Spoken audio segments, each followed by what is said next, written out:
Hey guys, it's Kristin from Magoosh. Welcome to Tuesday CT, and today we are talking about how to make an ACT cheat sheet. No, not that kind of cheat sheet. It's not the kind of cheat sheet that you're going to scribble on your palm or type into your calculator or to peek at during the test. It is a cheat sheet of reminders that you're going to be looking at the night before or the morning of the test to remind yourself that you really do have a game plan, that you know what you're going to do, and you're not just going to panic when the nerves of the test kick in and everything just goes out the window. So just like that kind of illicit cheat sheet that you're not going to be peeking at during the test, this cheat sheet is kind of like a security blanket, so you can walk into that test feeling all warm and fuzzy inside and ready to get a really good ACT score. So what should you put on this cheat sheet? Well, this is something I suggest you come up with the week of the test or the night before the test if you haven't done that yet. And this is my suggested organization for your cheat sheet. First, general reminders, and then break it down by section. So English, math, reading, science, and then writing if you're doing that.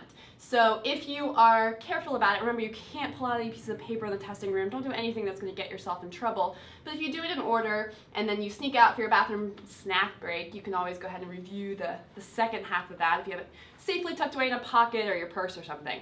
So here is how I suggest you break down each section of that cheat sheet. So let's say we're talking about English or math or reading or science. Pacing, things to watch out for. So pacing is really important. Let me go back to that one. Pacing is really important because the ACT is such a time-pressured test. So every single section, most people, or at least for most of the sections, most people are going to have some trouble with timing. So it's really important that you have some specific pacing reminders to keep yourself on track for each section of the test.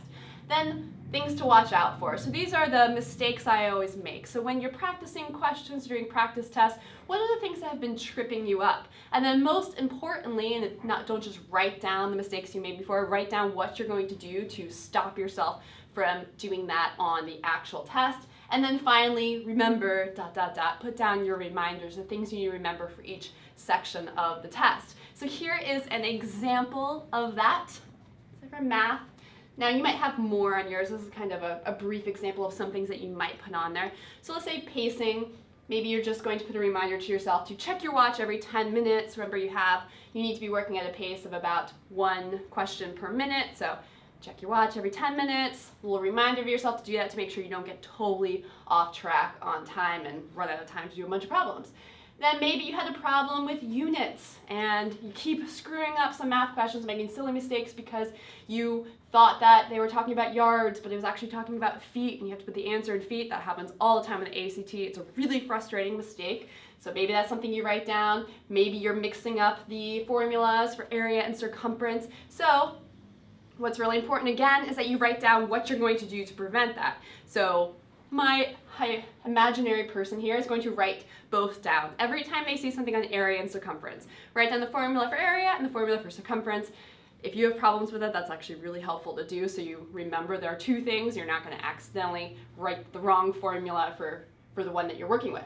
And then finally some reminders. Maybe this person's reminding themselves to circle problems that they need to skip and come back to so they don't have to find them on their answer sheet, and they can never remember logarithms, so they write that down too. Now this is just an example, of course, and you'll probably have some more on your cheat sheet, but really important is that you keep it to 1 page. If you write a 10-page list of reminders, you're not going to remember them. It's going to be ineffective. You're going to be overloaded with information. So this is just something for you to quickly look at the morning before you walk into the test center. The students I've worked with have told me this helps them so much to walk into the test with more confidence and have focus, have everything that they need to remember fresh in their mind. So I hope that this will help you out as well. And I will see you right back here next week on Tuesday CT for some more tips about the ACT.